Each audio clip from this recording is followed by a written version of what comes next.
Hello viewers, welcome to my YouTube channel learn with Joy. তো আজকের ভিডিওতে আমি তোমাদেরকে মাধ্যমিক 2026 সালের ভূগোলের সাজেশান দেব। তো এর আগের ভিডিওতে আমি তোমাদের 5 নম্বরের কী প্রশ্ন পরীক্ষা আসতে পারে প্রাকৃতিক ভূগোল এবং আঞ্চলিক ভূগোল থেকে তার সম্পূর্ণ সাজেশান দিয়ে দিয়েছি। এছাড়া তোমাদের 10 নম্বরের যে ম্যাপ পয়েন্টিং এর সাজেশানও দিয়ে দিয়েছি। তো সেই ভিডিওগুলো তোমরা না দেখে থাকলে আমি ডিসক্রিপশন বক্সে লিঙ্ক দিয়ে দেবো, সেখান থেকে দেখে নেবে। যা প্রশ্ন দিয়েছি ওর বাইরে কিন্তু তোমাদের পরীক্ষাতে প্রশ্ন আসবে না। এই ভিডিওতে আমরা তোমাদের 3 নম্বরের কী প্রশ্ন পরীক্ষা আসতে পারে সেই বিষয়ে আলোচনা করব। তো তোমাদের প্রাকৃতিক ভূগোল থেকে 3 নম্বরের প্রশ্ন থাকে, একটার উত্তর করতে হয়। সেম পরিবেশ ভূগোল থেকে 3 নম্বরের 2টো প্রশ্ন থাকে, একটার উত্তর করতে হয়। আঞ্চলিক ভূগোল থেকে 3 নম্বরের 2টো প্রশ্ন থাকে, একটার উত্তর করতে হয়। উপগ্রহ চিত্র এবং এই চ্যাপ্টারটা থেকে 3 নম্বরের 2টো প্রশ্ন থাকে, একটা প্রশ্নের উত্তর করতে হয়। টোটাল কিন্তু 4টে 3 নম্বরের প্রশ্নের উত্তর করতে হয় 12 নম্বর। এবং ভূগোলে এই 12 নম্বর কিন্তু খুব ইম্পর্টেন্ট, কারণ এর জন্য কিন্তু তোমাদের অনেক প্রশ্ন পড়তে হয়। 5 নম্বরের জন্য যত প্রশ্ন না পড়তে হয়, 3 নম্বরের জন্য বেশি প্রশ্ন কিন্তু তোমাদের পড়তে হয়। তাই বাছাই করে করে তোমাদের প্রতিটা চ্যাপ্টার থেকে যেগুলো মোস্ট ইম্পর্টেন্ট, প্রতি বছর মাধ্যমিক পরীক্ষাতে আসে বা বিভিন্ন টেস্ট পরীক্ষাতে এসেছে, সেই প্রশ্নগুলো আমি কিন্তু এক জায়গায় করেছি। তোমরা এই প্রশ্নগুলো ভালো করে পড়বে, আমি আশা করছি এর বাইরে তোমাদের পরীক্ষায় কিন্তু আসবে না। তো দেখো, প্রথমে হচ্ছে অধ্যায় 1 থেকে বহির্জাত প্রক্রিয়া ও তাদের দ্বারা সৃষ্টি ভূমিরূপ। এখান থেকে প্রশ্নগুলো হচ্ছে অবরোহণ ও আরোহণের মধ্যে পার্থক্য, গিরিখাত ও ক্যানিয়নের পার্থক্য, পলল শঙ্কু পলল ব্যজনীর পার্থক্য, তারপরে নদী মোহনায় বদ্বীপ গড়ে ওঠার অনুকূল পরিবেশ। দেখতে পাচ্ছ মাধ্যমিক 18, 16, 13 সালে এসেছে। তারপরে নদীর বহন কার্যের প্রক্রিয়া লেখো, নদীর ক্ষয় কার্যের প্রক্রিয়া লেখো, মন্থকূপ ও প্রপাতকূপের পার্থক্য লেখো, জলপ্রপাতের পশ্চাৎ প্রসারণ হয় কেন, নদী উপত্যকা ও হিমবাহ উপত্যকার পার্থক্য লেখো, ড্রামলিন রসেমতানের পার্থক্য লেখো, পার্বত্য হিমালয় ও হিমবাহ ও মহাদেশীয় হিমবাহের পার্থক্য। তারপর হচ্ছে হিমরেখা সর্বত্র একই উচ্চতায় অবস্থান করে না কেন। তারপরে হিমবাহের শ্রেণীবিভাগ করো, পেডিমেন্ট ও বাজাদার পার্থক্য লেখো। তারপরে শিব অনুদৈর্ঘ্য ও তির্যক ও বারখানা বালিয়ারির পার্থক্য লেখো। শিব আর অনুদৈর্ঘ্য একই জিনিস, তির্যক আর বারখানা একই। তো এর পার্থক্য, এটাও কিন্তু একটা ইম্পর্টেন্ট প্রশ্ন। এরপর হচ্ছে জিউগেন এবং ইয়ারদাংয়ের পার্থক্য, মরু অঞ্চলে বায়ুর কাজ প্রবল হয় কেন, বায়ুর বহন কার্যের প্রক্রিয়া লেখে এবং মরুকরণ রোধের উপায়, আর হচ্ছে উপনদী ও শাখা নদীর মধ্যে পার্থক্য লেখো। এরপর বায়ুমণ্ডল থেকে হচ্ছে টপোস্ফিয়ারের উচ্চতা বৃদ্ধির সঙ্গে সঙ্গে উষ্ণতা হ্রাস পায় কেন। তারপর হচ্ছে উষ্ণতা, বৃষ্টিপাত লেখচিত্র, ভূমধ্যসাগরীয় জলবায়ু চিহ্নিত করার 3টি যুক্তি সংক্ষেপে লেখো। তারপর জেট বায়ু প্রবাহের সঙ্গে ভারতীয় মৌসুমি বায়ুর সম্পর্ক উল্লেখ করো। তারপর টিকা, ওজোন স্তর। 5 নম্বর, হিমরেখার উচ্চতা সর্বত্র এবং সব ঋতুতে সমান হয় না কেন। 6, ট্রপোস্ফিয়ারকে ক্ষুদ্রমণ্ডল এবং স্ট্র্যাটোস্ফিয়ারকে শান্তমণ্ডল বলা হয় কেন। তারপর জেট বিমান স্ট্র্যাটোস্ফিয়ার দিয়ে যাওয়া সুবিধাজনক বলে মনে করা হয় কেন। এবং 8 হচ্ছে ঘূর্ণবাত এবং প্রতিভ ঘূর্ণবাতের মধ্যে পার্থক্য লেখো। এরপর 9, চরম বা নিরপেক্ষ এবং আপেক্ষিক আর্দ্রতার মধ্যে পার্থক্য, স্থলবায়ু ও সমুদ্রবায়ুর মধ্যে পার্থক্য। এটা মাধ্যমিক 17 এবং 7-এও এসেছে।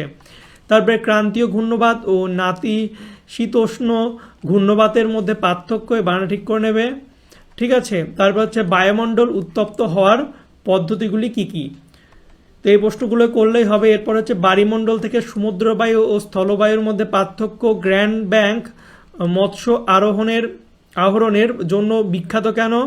তারপর হচ্ছে নিউ ফাউন্ডল্যান্ড উপকূলে ঘন কুয়াশা, ঝড়ঝঞ্ঝাট ও তুষারপাত হয় কেন। দিনে 2বার জোয়ার ও ভাটা হয় কেন। মগ্নচড়া কি, এর বাণিজ্যিক গুরুত্ব কি। তারপরে সমুদ্র স্রোত ও সমুদ্র তরঙ্গের মধ্যে পার্থক্য, ভরাকটাল ও মরাকটালের মধ্যে পার্থক্য। এটা 23 সালে এসেছে, ইম্পর্টেন্ট প্রশ্ন। এরপরে হচ্ছে উষ্ণ স্রোত এবং শীতল স্রোতের মধ্যে পার্থক্য লেখো। তারপর হচ্ছে অ্যাপোজি এবং পেরিজির মধ্যে পার্থক্য। 10, কোন স্থানে সৃষ্ট মুখ্য জোয়ারের মধ্যে সময়ের ব্যবধান 24 ঘন্টা 52 মিনিট হয় কেন। এটা মাধ্যমিক 15 এবং 8 এবং 99 সালে এসেছে, 1999। তারপর হচ্ছে সুন্দরবন অঞ্চলের জলবায়ু পরিবর্তনের 3টি প্রভাব সম্পর্কে লেখাটা 2022 সালে এসেছে।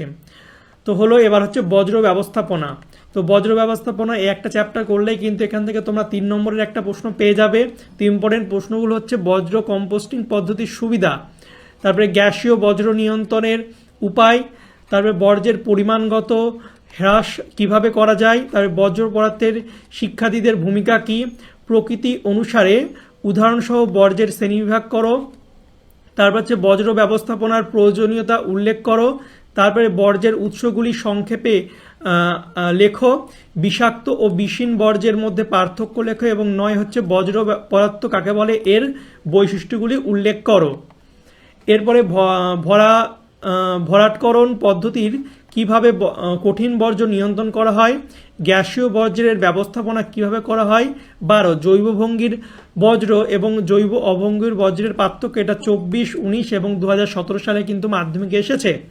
তাই বজ্র পদার্থ কীভাবে ভৌমজলকে দূষিত করে, 14 পরিবেশের উপর বজ্র পদার্থের 3টি প্রভাব সংক্ষেপে আলোচনা করে, এটা মাধ্যমিক 2024 সালে এসেছে। তারপরে তরল বজ্র নিয়ন্ত্রণের উপায় এবং হচ্ছে বজ্রের পুনর্ব্যবহার ও পুনর্বীকরণ মধ্যে পার্থক্য লেখো। এরপরে চলে আসলাম ভারতের মধ্যে প্রথম হচ্ছে প্রাকৃতিক ভূগোল থেকে যে প্রশ্নগুলো করতে হবে সেটা হচ্ছে ভারতের ক্রান্তীয় চিরহরিত উদ্ভিদ ও ক্রান্তীয় পর্ণমোচী উদ্ভিদের বৈশিষ্ট্যের 3টি পার্থক্য। তারপর উত্তরের পার্বত্য অঞ্চলের এবং উত্তরের সমভূমির গুরুত্ব লিখতে হবে।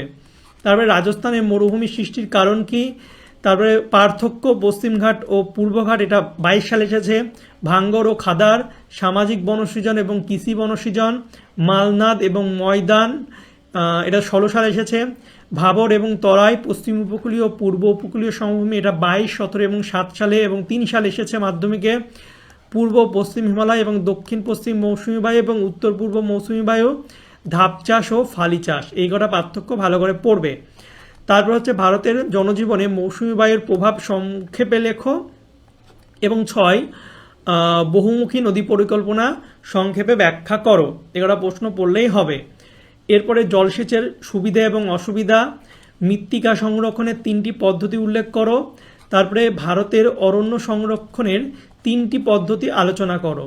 10 গাঙ্গেয় সমভূমি কিভাবে ভারতের মানুষের জীবনযাত্রাকে প্রভাবিত করে, ভারতের পশ্চিম বায়ুর নদী মোহনায় বদ্বীপ গড়ে ওঠেনি কেন, ওঠেনি ব্যাখ্যা করো। তারপরে পূর্ব হিমালয়ের ভূপ্রকৃতির সংক্ষিপ্ত বিবরণ, ম্যানগ্রোভ উদ্ভিদের বৈশিষ্ট্য, জল সংরক্ষণের উদ্দেশ্য ও প্রয়োজনীয়তা, তারপরে হচ্ছে করমণ্ডল উপকূলে বছরে 2 বার বৃষ্টিপাত হওয়ার কারণ, ভারতের জলবায়ু নিয়ন্ত্রণে হিমালয় পর্বতের প্রভাব, পলি ও ল্যাটেরাইট মৃত্তিকার বৈশিষ্ট্য লেখো। কটা প্রশ্ন প্রাকৃতিক ভূগোল থেকে পড়বে। এবং অর্থনৈতিক বিভাগ থেকে হচ্ছে ভারতের অরণ্য সংরক্ষণের 3টি পদ্ধতি, তারপর হচ্ছে শিল্প গড়ে ওঠার ক্ষেত্রে কাঁচামালের প্রভাব উদাহরণসহ আলোচনা করো, এটা 19 সালে এসেছে মাধ্যমিকে। তারপরে আধুনিক যোগাযোগ ব্যবস্থা বলতে কি বোঝো, জনঘনত্বের বৈশিষ্ট্য, ভারতীয় কৃষি সমস্যা এবং সমাধান সংক্ষেপে লেখে, এটা 24 সালে এসেছে। তারপরে ভারতের জনসংখ্যা বৃদ্ধির সমস্যা কি, খারিজ শস্য এবং রবি শস্যের মধ্যে পার্থক্য, তারপর হচ্ছে বিশুদ্ধ কাঁচামাল ও অশুদ্ধ কাঁচামালের মধ্যে পার্থক্য লেখো, এই প্রশ্নগুলো পড়বে। তারপরে 9 হচ্ছে ভারতের রেলপথ ও সড়কপথের গুরুত্বের তুলনামূলক আলোচনা করো, অথবা প্রশ্নটা এইভাবেও আসে, রেলপথ ও সড়কপথের সুবিধাগুলি আলোচনা করো, অথবা ভারতের পরিবহন ব্যবস্থার গুরুত্ব আলোচনা করো। প্রশ্নটা ইম্পর্টেন্ট, 24, 23 এবং মাধ্যমিক 2020 সালে এসেছে। তারপরে 10 ভারতের তথ্য প্রযুক্তি শিল্পের উন্নতির 3টি কারণ বিশ্লেষণ করো, অথবা ভারত তথ্য প্রযুক্তি শিল্পে এত উন্নত হলো কেন। তারপরে গাঙ্গেয় সমভূমিতে জনঘনত্বের অত্যাধিক কেন, তারপরে হচ্ছে ইক্ষু চাষের অনুকূল প্রাকৃতিক পরিবেশ, এটা 24 সালে এসেছে, ইম্পর্টেন্ট প্রশ্ন। তারপরে ভারতের নগরায়নের 3টি সমস্যা লেখো। এরপরে আমাদের লাস্ট চ্যাপ্টার উপগ্রহ চিত্র এবং ভূবৈচিত্র্য সূচক মানচিত্র, এখান থেকে এই 9টা প্রশ্ন পড়লেই হবে। 9টা প্রশ্ন পড়লেই তোমরা 3 নম্বরের একটা প্রশ্ন কিন্তু কমন পাবে, সেটা হচ্ছে উপগ্রহ চিত্রের 3টি প্রধান ব্যবহার আলোচনা করো। তারপরে জিওস্টেশনারি এবং সিনক্রোনাস উপগ্রহের মধ্যে পার্থক্য, দূর সংবেদন ব্যবস্থার সুবিধা এবং অসুবিধা, ভূবৈচিত্র্য সূচক মানচিত্রে ব্যবহৃত বিভিন্ন ধরনের স্কেলের উল্লেখ করো। তারপর হচ্ছে উপগ্রহ চিত্র তোলার পর্যায়গুলি সংক্ষেপে লেখো, প্ল্যাটফর্ম কি এবং কত প্রকার। 7 হচ্ছে ভূবৈচিত্র্য সূচক মানচিত্র এবং উপগ্রহ চিত্রের মধ্যে পার্থক্য লেখো, এটা মাধ্যমিক 2018 সালে এসেছে। তারপরে দূর সংবেদন ব্যবহার গুরুত্ব কেন, গুরুত্ব আলোচনা করো, তারপর উপগ্রহ চিত্রের 3টি বৈশিষ্ট্য লেখো। তো এই কটা প্রশ্ন পড়লেই তোমাদের হবে। তো এই ছিল তোমাদের মাধ্যমিক 2026 সালের টেস্ট এবং ফাইনাল পরীক্ষার জন্য 3 নম্বরের যে মোস্ট ইম্পর্টেন্ট প্রশ্ন যেগুলো তোমাদের পরীক্ষা আসতে পারে সেগুলো আমি দিয়েছি। তো এই প্রশ্নগুলো বিভিন্ন মাধ্যমিক পরীক্ষায়, বিভিন্ন টেস্ট পরীক্ষায় এসেছে। একটা প্রশ্ন বলা যাবে না যেটা ইম্পর্টেন্ট না। তো তোমাদের বিভিন্ন স্কুলে বিভিন্ন প্রশ্ন হবে, তাই আমি বলবো তোমরা সব প্রশ্নগুলো পড়ার চেষ্টা করো। প্রথমে তোমরা যদি তোমাদের বেশি প্রশ্ন মনে হয়, প্রথমে তোমরা যেগুলো মাধ্যমিকে এসেছে সেগুলো পড়বে, তারপরে বাদবাকি প্রশ্নগুলো পড়ার চেষ্টা করবে। আর তোমাদের স্কুলে যদি তোমাদের স্যার কিছু প্রশ্ন দিয়ে থাকে তাহলে তো খুব ভালো, সেগুলোই পড়বে। তো প্রশ্নগুলো সবকটাই ইম্পর্টেন্ট, বলা যাবে না যে একটা প্রশ্ন ইম্পর্টেন্ট না বা এই প্রশ্নটা আসতে পারে না, ঠিক আছে? কারণ এগুলো বিভিন্ন পরীক্ষাতে কিন্তু এসেছে, বিভিন্ন স্কুলে বাছাই করা করা প্রশ্ন। তোমরা ভালো করে পড়ো, এই প্রশ্নগুলো তোমরা তৈরি করলে কিন্তু তোমাদের টেস্টের সাথে সাথে কিন্তু মাধ্যমিক 2026-এর জন্য কিন্তু তোমাদের প্রস্তুতি হয়ে যাবে। তো ভিডিওটা ভালো লাগলে অবশ্যই লাইক, কমেন্ট, শেয়ার করবে। চ্যানেলে নতুন হয়ে থাকলে চ্যানেলটিকে সাবস্ক্রাইব করবে। আর তোমরা ভূগোলের 5 নম্বর এবং ম্যাপ পয়েন্টিংয়ের সাজেশনের ভিডিও না দেখে থাকলে আমি ডেসক্রিপশন বক্সে লিঙ্ক দিয়ে দিচ্ছি, সেখান থেকে তোমরা দেখে নেবে।